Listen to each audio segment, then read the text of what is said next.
왜? 라는 질문을 돌려주시는데 다만 그거 어떻게 생각했어? 이런 식으로 돌려주시는 게 좋습니다. 그러면 아이들이 그건 말이야 하면서 자기가 왜 그런 생각을 했는지를 부모님한테 얘기를 하세요. 그리고 아이들과 대화하시는 과정에서 서로 질문을 하다가 서로 답을 모르는 때가 있을 수 있습니다. 그냥 아이와 답을 같이 찾아보시면 됩니다. 그럼 이 답을 어떻게 하면 찾을 수 있을까? 그런 고민을 같이 해보셔야 되는 거예요. 그럼 아이가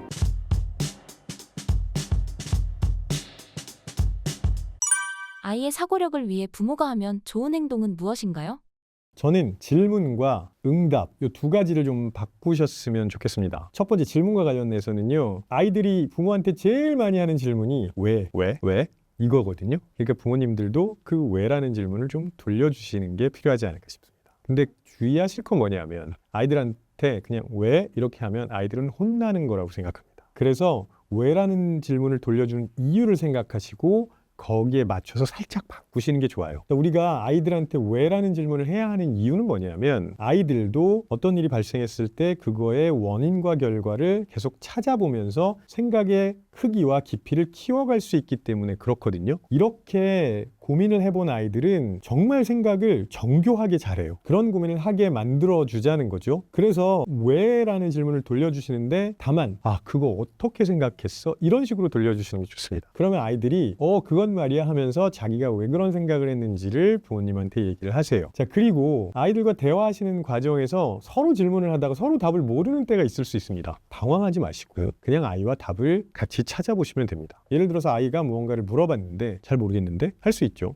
또 아이한테 무언가 질문을 하셨는데 아이가 나 그거 잘 모르겠는데 이럴 수 있습니다. 그때는 같이 그럼 이 답을 어떻게 하면 찾을 수 있을까? 그런 고민을 같이 해보셔야 되는 거예요. 그럼 아이가 그거 쳐봐 이럴 수 있습니다. 검색해보라는 얘기죠. 근데 그렇게 하지 마시고 이걸 누구한테 물어보면 알까? 이런 건 어떤 책에 나와 있을까? 이런 고민을 같이 해주셔야 돼요. 그러면 아이들이 그것과 관련된 다른 지식들, 다른 경험들을 떠올리면서 자연스럽게 연상작용이 일어나고 지식의 범위가 확장이 됩니다. 그래서 질문을 그렇게 돌려주시는 거 꼭 한번 해보셨으면 좋겠고요. 두 번째는 응답, 이걸 돌려주셔야 되거든요. 우리가 응답을 하실 때 보통은 결과에 집중해서 응답을 하세요. 우와, 되게 잘했네. 애들이 좋아하죠. 근데 그렇게만 말씀을 하시면 어떻게 되느냐? 아이들은 결과만 생각합니다. 근데 사실 어떤 일을 잘했어요. 그걸 본인이 진짜 생각하고 열심히 해서 좋은 결과가 나왔을 때도 있지만 소위 요즘 쓰는 용어로 개이득일 때도 있거든요. 애들에게 결과에만 초점을 맞춘 응답을 하시게 되면 자기가 뭘 했는지 잊어버리고 그냥 좋아, 결과만 좋으니까 좋은 거야 이렇게 생각하게 됩니다. 그래서 과정을 자꾸 물어봐 주셔야 돼요. 그러면 간단하죠. 이거 어떻게 한 거야? 아빠는 그런 생각 못 했는데 와 대단하다 이런 생각을 어떻게 했을까? 이렇게 물어보신다거나 혹은 이거는 어디서 한 거야? 이렇게 물어보시는 것도 괜찮습니다. 전혀 새로운 질문이 아니에요. 그런데 아이들은 그렇게 물어보면 이거 어떻게 했냐 하면 이거 어디서 했냐 하면 하면서 자기가 얘기하고 싶은 거리가 더 많아지고요. 그러면 부모와의 대화가 더 자연스럽게 이어지게 됩니다. 그래서 그런 부분들도 한번 생각해 보셨으면 좋겠습니다. 아이들의 독해 능력을 키워주기 위해서는 어떻게 해야 할까요? 요즘 이제 독해 능력 그리고 또 문해력 등등 굉장히 얘기를 많이 하고 있습니다. 자, 일단 의미를 조금 아셨으면 좋겠어요. 독해력은 책을 읽고 이해할 수 있는 능력이고요. 문해력은 단순히 글을 이해하는 능력을 넘어서서 그 글이 의미하는 바를 충분히 받아들이고 그걸 남들과 소통할 수 있는 능력까지 포함합니다. 근데 요즘 문해력과 독해력을 이야기할 때 많은 분들이 단어 뜻 모르는 거에만 집착하고 계시거든요. 그래서 뭐 특정 단어를 모르면 문해력이 떨어지는 거 아니냐 이렇게 말씀을 많이 하시는데 아니요, 그건 잘 안 써서 모르는 겁니다. 예전에 많이 쓰던 단어들이 있고 지금 많이 쓰는 단어가 있어요. 예를 들어서 제가 어렸을 때는 조간신문도 있었고 석간신문도 있었습니다. 요즘 아이들한테 석간이라고 하면 그게 무슨 말이야 할 거예요. 왜?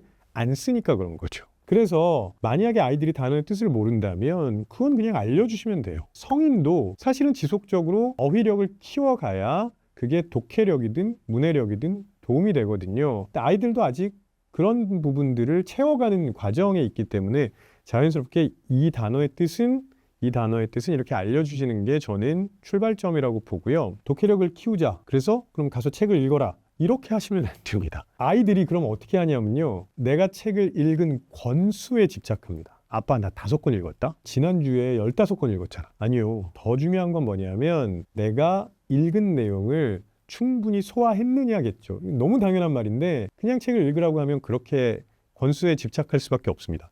그러면 같이 읽는 게 제일 좋지만 그러시기가 좀 어려울 수 있어요. 그래서 아이들이 읽은 책의 내용을 가지고 같이 조금 이야기를 해주시는, 뭐 길 필요도 없습니다. 5분, 10분만 하셔도 돼요.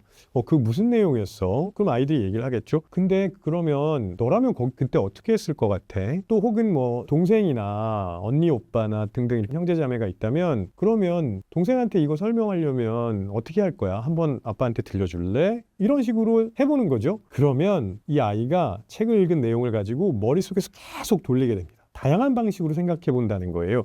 이게 제가 보기에는 독해력을 키우는데 되게 중요합니다. 그러면 그걸 바탕으로 다른 상상을 해봤기 때문에 비슷한 내용의 책들은 훨씬 더 잘 이해하게 되겠죠. 그런 작업이 반복되면 독해력은 자연스럽게 늘어날 겁니다. 아이가 책 대신 유튜브만 보려고 할 때 어떻게 해야 할까요?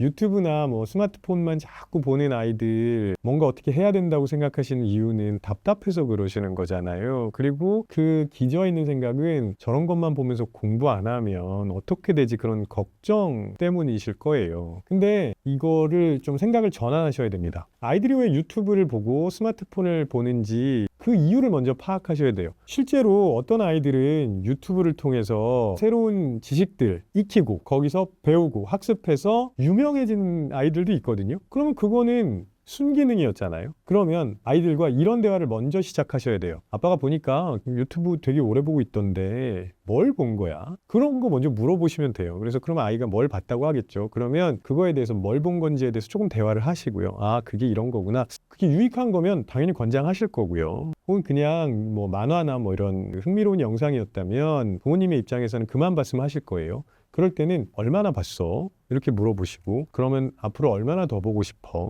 이렇게 물어보시는 겁니다. 그 어떤 아이도 24시간 내내 유튜브의 영상만 보겠다고 하는 아이들은 없어요. 아이들한테 너 계속 이것만 보고 뭐 하는 거야?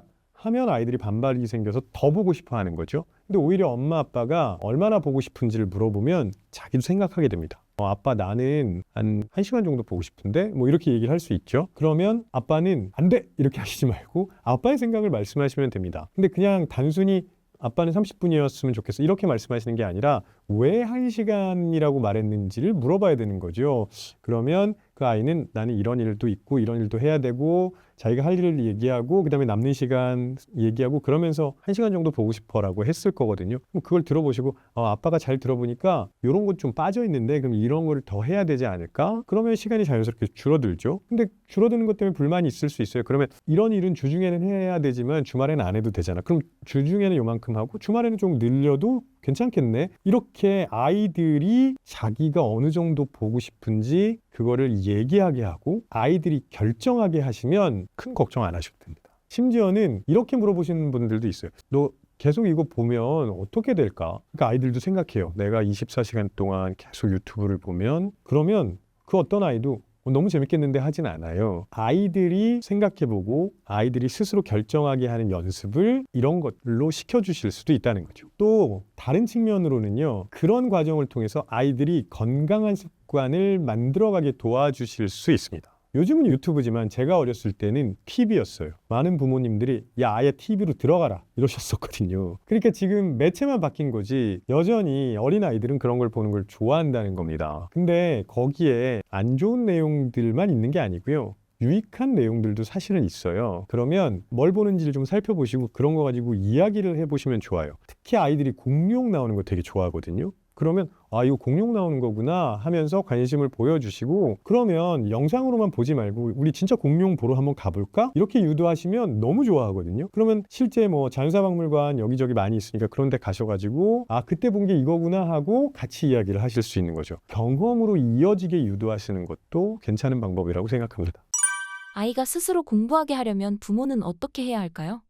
이 질문은 사실은 되게 어려운 질문입니다. 왜냐하면 공부는 재미가 없기 때문에 그 어느 누구도 스스로 하고 싶어 하지는 않습니다. 저희 심리학자들끼리 뭐라고 하냐면 공부가 재미있다고 하면 그건 비정상이다 이렇게 얘기를 하는데 그게 뭐냐면 어떤 아이가 공부 너무 재밌어서 그냥 혼자 스스로 하고 있다 이런 일은 발생하지 않는다는 거예요. 그럼 어떻게 해야 되느냐? 아이들이 공부뿐만 아니라 뭔가를 하는 과정 그리고 그 과정에서 자기들이 투자하는 노력 이런 것들을 존중해 주시면 돼요. 공부뿐만이 아니라 모든 일에서 그러면 내가 어느 정도 노력을 투자했을 때 어떤 과정을 거쳤을 때 어떤 결과물이 나오는지를 아이들이 스스로 가늠할 수 있거든요. 그 연습이 되어 있는 아이들은 내가 어느 정도 공부하면 어느 정도 성적이 나올 거다, 어느 정도 결과를 얻게 될 거라는 걸 알기 시작합니다. 그러고 나면 훨씬 쉬워지실 거예요. 그냥 이번에는 어느 정도 준비했어? 이렇게 물어보시기만 해도 엄마 내가 이번에는 많이 준비를 못했어. 그래서 이번에는 좀 자신이 없어. 그렇게 말하는 아이들은 다음번에 시간 조절해서 더 합니다. 그러니까 너무 결과에만 자꾸 초점을 맞추시는 거예요. 그렇게 하기보다는 스스로가 계획을 세우고 중간중간에 실패를 할 수 있게 허용해 주시는 게 훨씬 더 좋은 방법이다. 이렇게 말씀드릴 수 있는데요. 계획을 세울 때만 좀 도와주시면 됩니다.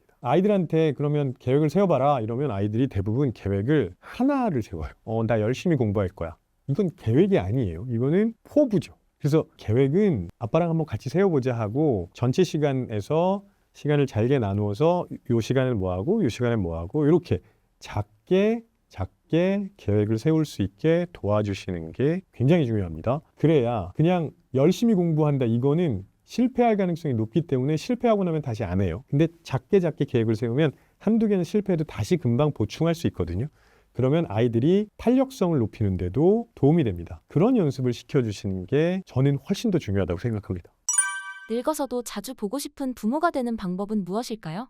요즘 이제 이런 걸 고민하시는 이유는 뭐냐면 이제 우리가 오래 살기 시작하면서 3대, 4대가 같이 사는 집들도 생긴다는 거죠. 실제로 같은 공간에서 살지 않아도 굉장히 그 연령대의 범위가 넓어지고 있는 건 사실이기 때문에 이런 고민을 할 수밖에 없는데요. 그냥 모범 답안을 말씀드리자면 사랑은 주고 부담은 주지 않는 부모가 계속 존중받을 수 있는 부모이지 않을까 싶은데 그럼 그게 구체적으로 뭐냐? 이건 조금 그 상황마다 다를 수밖에 없을 거라고 생각합니다. 모든 가족이 다 다른 상황이 있기 때문에 특별한 비법을 찾으시기보다는 그냥 서로를 존중했으면 좋겠다고 말씀드리고 싶습니다. 부모와 자식 간에 충돌이 생기는 상황들을 자세하게 살펴보면요. 서로가 서로의 노력을 존중하지 않기 때문에 그런 일이 되게 많거든요. 예를 들면 부모가 아이한테 이런 말씀을 하시는 경우가 있습니다. 야, 한 달 동안 했는데 결과가 이 정도밖에 안 돼? 절대 하시면 안 되는 거예요. 이건 단순히 결과만 나무라는 게 아니고요. 그 아이가 한 달 동안 했던 노력까지 깡그리 무시하시는 겁니다. 이러면 아이는 부모를 존중하기는커녕 부모랑 얘기하기 싫어하게 됩니다. 그래서 만약에 진짜 한 달 동안 열심히 노력을 했는데 결과가 좋지 않다면 아이가 노력을 안 한 게 문제가 아니라 방법을 잘못 선택했을 가능성이 있다는 거거든요. 그걸 보시고 아빠가 보기에는 진짜 한 달 동안 열심히 노력을 했어. 그래서 그거는 정말 잘했다고 생각해. 근데 또 이렇게 네가 노력을 많이 했는데 네가 원하는 결과가 안 나오면 아쉽잖아. 이렇게 대화를 이어가시는 거죠. 그러면 왜 이렇게 결과가 잘 안 나왔을까? 라고 질문을 던지시고 그럼 아이들이 너무 자연스럽게 얘기할 겁니다. 아빠 내가 쓴 방법이 좀 잘못됐을 수 있을 것 같아. 그러면 그래. 아빠도 그렇게 생각하는데 그럼 같이 한번 방법을 찾아볼까? 이렇게 가면 이제 아이가 자기에게 맞는 방법을 찾기 위해서 탐색을 하게 되고요. 그걸 부모와 같이 하게 되면 더할 나위 없이 좋은 거죠. 그렇게 되면 서로 존중하는 게 자연스럽게 이어지게 됩니다. 부모는 나의 노력을 존중하고 나의 선택을 존중해줬고 아이는 부모가 나를 존중해줬기 때문에 당연히 부모를 존중하게 되죠. 이런 게 어렸을 때부터 이어지면 부모와 아이가 다 성인이 되고 노인이 되어도 크게 문제 없이 서로를 존중하는 모습으로 이어질 수 있을 거라고 생각합니다. 버퍼링 싱킹을 집필하시게 된 계기는 무엇인가요? 최근에 이제 인공지능 기술이 엄청나게 빠르게 발달을 하고 있고요. 그래서 인간이 점점 불안해하고 있어요. 근데 인간이 불안해하다 보니까 역설적으로 발전된 인공기술을 이용해서 빠르게 답을 찾는 데만 치중하고 있습니다. 그러면 인간이 가진 차별화된 능력인 생각을 발전시킬 가능성이 제가 보기에는 없어지는 거거든요. 인간의 생각의 방식과는 전혀 다른 인공지능에게 의존하기보다는 원래 우리가 가지고 있는 생각의 방식을 충분히 사용해서 한번 고민해 봤으면 좋겠다라는 차원에서 버퍼링 싱킹 제가 한번 써봤습니다. 그럼 어떤 차이가 있느냐 이렇게 고민하실 텐데요.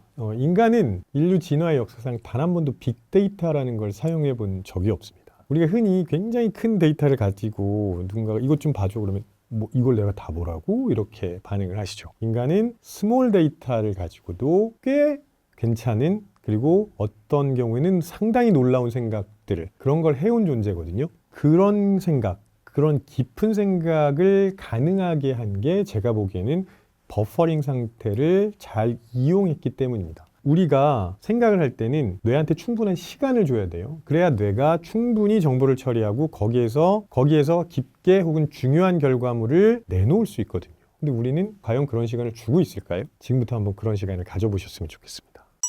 버퍼링 싱킹이란 무엇인가요? 이 버퍼링이라는 단어가 딱 들으시면 그 버벅거리는 거 혹은 머뭇거리는 거 아니야? 이렇게 생각하실 수 있는데요. 사실은 그런 의미가 아니거든요. 회사에서 기획회의 혹은 아이디어 회의를 하실 때 갑자기 사람들이 전반적으로 조용해지는 경험 아마 하신 적 있으실 거예요. 그게 바로 버퍼링 상태입니다.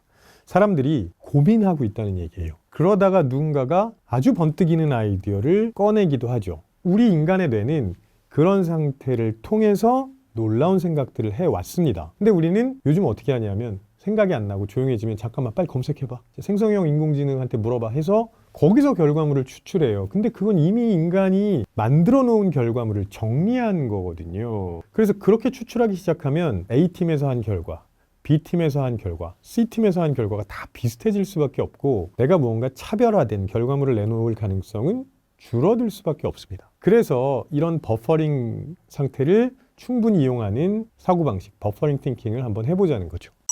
버퍼링 싱킹이 오히려 두뇌를 빨라지게 하는데 도움이 되나요?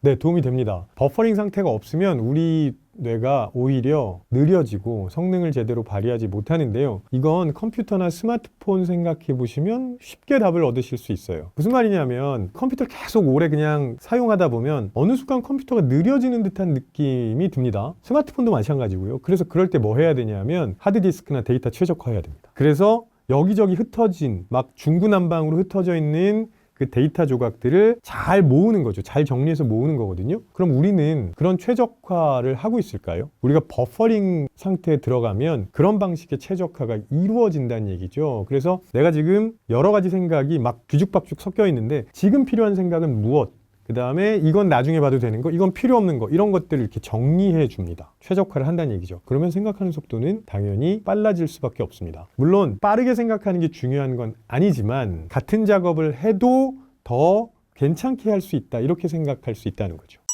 돈을 많이 버는 데 있어서 버퍼링 싱킹이 도움이 될까요?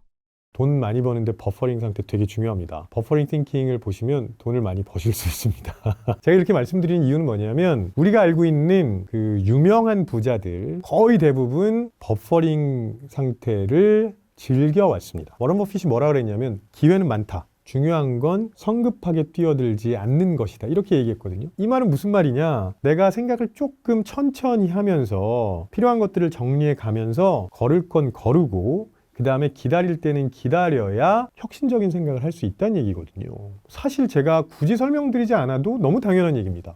근데 우리는 그걸 안 하고 있어요. 그리고 마이크로소프트 창업자 빌 게이츠는요, 아예 1년에 일주일씩 생각 주간이라는 거를 만들어서 오로지 그때는 업무를 하지 않고 생각만 합니다. 자기가 읽고 싶었던 책도 가지고 가고 사색을 즐기는 거죠. 그런 버퍼링 상태를 통해서 아주 새로운 생각들을 빌 게이츠가 해왔다는 거죠. 물론 우리가 1년에 일주일을 그냥 통째로 빼서 생각 주간이라는 걸 가지는 건 불가능하겠지만 꼭 그렇게 하실 필요가 있는 것도 아닙니다. 오히려 그냥 일주일에 한두 시간 정도만 그런 상태를 즐기는 시간을 만들어 놓으시는 것도 괜찮다는 거예요. 그러면 일주일에 한두 시간이 쌓이면 52주니까 50시간에서 100시간 동안 그런 일을 하시는 거거든요. 거의 일주일이 넘습니다. 그래서 그런 방식으로 버퍼링 상태를 충분히 이용하시면 제가 보기에는 돈을 버는데도 도움이 될 거라고 생각하고요. 그렇게 되면 고수들의 모습을 따라갈 수 있습니다. 고수들은요, 충동적인 결정을 잘 안 하거든요. 일단 그 다음에 판단을 빠르게 한다기보다는 정확하게 하는 걸 우선적으로 생각하고요. 세 번째는 감정에 휩쓸린 판단을 하기보다는 데이터를 충분히 분석하는 시간을 가지고요. 네 번째는 내가 실수했을 때 그 실수를 자세하게 들여다보고 거기서 배우는 시간을 가진다는 얘기죠. 고수들의 전략이라는 게 어찌 보면 특별할 게 없습니다. 근데 우리가 알면서 잘 사용하지 않았을지도 모른다는 거죠. 그래서 버퍼링 상태를 즐기시면서 이런 방법들도 한번 따라해 보시면 좋을 거라고 생각합니다. 바쁘다는 사람들은 진짜 시간이 없는 걸까요? 아니면 착각일까요? 제가 보기에는 대부분 착각일 가능성이 커요. 시간이 없는 게 아니라 여유가 없는 거죠. 물리적으로 분명히 시간이 있는데 머릿속이 꽉 차 있고 내가 지금 뭘 하는지 잘 모르겠고 막 하면서 아직 끝내지도 않았는데 다음 걸 미리 걱정하고 있습니다. 이러면 나 너무 정신없는데 하면서 바쁘다고 착각할 수 있습니다. 그래서 중요한 것보다 급한 거에 쫓기는 상태를 방지하셔야 돼요. 우리에게 일정이 여러 개 있다고 해도요, 다 시급을 다투는 일은 대부분 아니거든요. 그러면 조금 여유롭게 버퍼링 상태를 즐기시면서 중요도에 따라서 배분을 하시는 게 사실은 먼저 하셔야 되는 작업이죠. 그렇게 되면 우선순위가 결정되고 나면 거기에 맞춰서 하시기 때문에 막 쫓기는 느낌은 줄어들게 됩니다. 그것만 해도 난 너무 바쁜데 이런 생각을 조금 덜 하실 거예요. 그래서 성공하는 사람들의 7가지 습관 챌린지북이라는 책을 쓴 스티븐 코비가 뭐라 그랬냐면 이걸 긴급함의 착각이라고 했거든요. 그래서 우리가 이 긴급함의 착각에서만 벗어나도 훨씬 더 여유롭게 생각을 하실 수 있다는 거죠. 그리고 또 한 가지 말씀드리자면 어떤 분들은 바쁘다라는 말을 일종의 방어 수단으로 사용하시기도 해요. 나 너무 바빠 이렇게 얘기하는 건 나한테 말 시키지 마, 나 방해하지 마 이런 거거든요. 만약에 그런 용도로 일부러 쓰신다면 그건 나쁘지 않다고 생각합니다. 방해받고 싶지 않을 때가 있는 거거든요. 그런 의도라면 필요에 따라서는 사용하실 수 있을 거라고 보고요. 정말 바쁜 사람들은 어떤 사람들이냐? 일단 내가 정확하게 뭐 때문에 바쁜지를 알고 있습니다. 그리고 일정이 아무리 많아도요, 자기만의 시간을 가질 수 있고 그 다음에 그 결과물을 들여다볼 시간을 따로 마련합니다. 그리고 요즘 너무 바쁘지? 나 너무 바빠 이렇게 하기보다는 아니야 나 요즘 이런 걸 하고 있어 라고 구체적으로 말씀하세요. 왜냐하면 자기가 뭘 하고 있는지를 정확하게 인식하고 있거든요. 그런 차이가 좀 있다고 볼 수 있습니다. 인생이 복잡하고 꼬였다고 생각될 때 버퍼링 싱킹은 어떤 도움이 될 수 있을까요? 복잡하고 꼬였다는 생각은 언제 들을까를 한번 제가 떠올려 봤는데요. 해야 될 게 너무 많고요. 그 다음에 생각을 굉장히 많이 하고 있는데 해결은 안 되고 있고, 감정은 굉장히 막 복잡하고 어지럽고 방향이 안 보이면 꼬였다고 생각하거든요. 그러면 이럴 때 많은 분들이 어떻게 하시냐면 조바심을 냅니다. 조바심을 내면 생각이 급해진다는 거거든요. 여유를 가질 가능성은 없다는 얘기죠. 그래서 이럴 때 버퍼링 상태를 조금 가지시는 게 제가 보기에는 훨씬 더 도움이 될 거라고 보거든요. 무슨 얘기냐? 약간의 여유를 가지시면서 지금 당장 결론을 내야 하는 건 아니라고 스스로에게 알려주시는 겁니다. 사실 그렇게 복잡하게 문제가 꼬여 있을 때는 바로 결론을 내는 건 불가능해요. 근데 왜 사람들이 마음이 바빠지느냐? 야, 이거 빨리 다 정확하게 정리하고 풀어가지고 답을 내야 돼. 아니요, 답이 그렇게 빨리 나올 수 없습니다. 복잡한 문제는 그만큼 생각하는 시간이 필요하다는 얘기고, 답을 내는 데까지도 오랜 시간이 걸릴 수밖에 없다는 걸 인정하고 출발하자는 얘기죠. 그것만 해도 마음이 훨씬 편해져요. 그래서 이런 분들을 옆에 계신 분들이 좀 도와주시는 게 좋습니다. 누군가가 막 너무 조바심 내고 있잖아요. 그러면 슬쩍 그거 꼭 지금 답을 내지 않아도 될 것 같은데? 이렇게 한마디만 던져주셔도, 왜냐하면 조바심 내는 상태에서는 그런 생각 못 하거든요. 옆에서 그렇게 한마디 딱 던져주면 그렇지, 이게 지금 5분 내로 답 내야 되는 것도 아닌데 내가 왜 그러고 있을까라는 생각을 하실 수 있어요. 그렇게 좀 작은 여유를 주시는 게 어떨까 싶고요. 그렇게 여유를 가지시게 되면 사람들이 문제 자체를 바라보기 시작합니다. 그러니까 내가 지금 가지고 있는 문제의 실체가 무엇인지, 그냥 막 눈앞에 왔다 갔다 하는 정보에 휩쓸리거나 감정 상태에 의해서 막 여기저기 왔다 갔다 하는 게 아니라 문제 실체를 정확하게 파악하고 내 감정을 정리하는 시간을 가질 수 있게 되는 거죠. 그러면 그때부터 꼬인 매듭을 푸실 수 있을 겁니다. 의사결정을 할 때 감정에 휘둘리지 않고 이성적으로 결정하는 방법은 무엇인가요? 이게 약간 중요한데요. 이성적인 결정을 하시는 게 아니고요. 자기한테 맞는 결정을 하시는 겁니다. 그래서 감정을 무시하는 게 아니라 내 감정을 정확하게 보셔야 돼요. 똑같은 문제를 줘도 어떤 사람은 이쪽으로 결정하고 어떤 사람은 이쪽으로 결정해요. 그럼 둘 다 이성적인 결정이냐? 아니요. 자기한테 맞는 결정을 하신 거예요. 그래서 누군가는 A가 훨씬 좋을 수 있고 누군가는 B가 좋을 수 있다는 거예요. 자동차를 사도 누군가는 디자인에 초점을 맞춰서 차를 고르시고요. 누군가는 승차감에 초점을 맞춰서 고르시고 누군가는 연비에 맞춰서 차를 고르시죠. 왜냐하면 각각의 구성 요소에 대해서 자기가 느끼는 게 달라요. 그러니까 오히려 내 감정을 정확하게 인식하는 게 최적화된 결정을 할 수 있게 유도해 준다는 거죠. 그렇게 결정의 과정을 들여다보시면 그 다음번에 더 좋은 결정을 하실 수 있을 거라고 생각합니다. 신사임당 구독자분들께 한마디 부탁드립니다. 신사임당 구독자 여러분, 이렇게 만나 뵙게 돼서 반갑고요. 요즘 잠을 못 주무시는 분들 사실 되게 많거든요. 제가 말씀드린 방법을 좀 사용하셔서 잘 주무시는 게 아주 중요한 출발점이 될 거라고 생각합니다. 그리고 감정 조절하는 방법 이런 것들도 한번 적용해 보시고 버퍼링 상태도 한번 적용해 보신다면 삶의 질을 조금 더 높일 수 있지 않을까라는 생각을 해보면서 여기서 인사드리겠습니다. 고맙습니다.